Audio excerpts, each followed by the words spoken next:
அஸ்ஸலாமு அலைக்கும். இன்றைய ஜும்மா நாள்.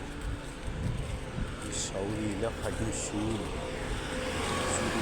நீங்களே என்ற சூழ்நிலை செய்கிற இந்த நாட்டில் நாங்களும் உழைக்க வந்திருக்கோம்.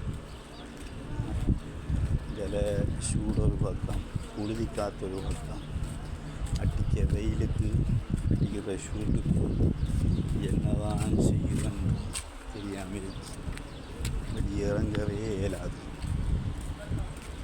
இன்றைய வெள்ளிக்கிழமை, அதுவும் இன்றைய லீவு நாள்.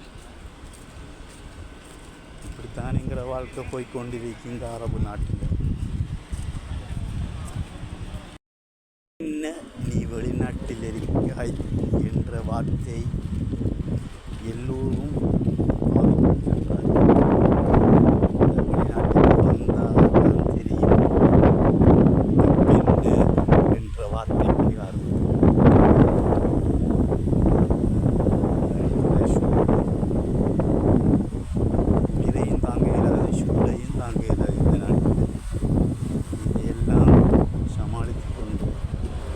தந்த குடும்ப கஷ்டங்களுக்காக இந்த நாட்டில் வாழ்ந்து கொண்டிருக்கிறோம்.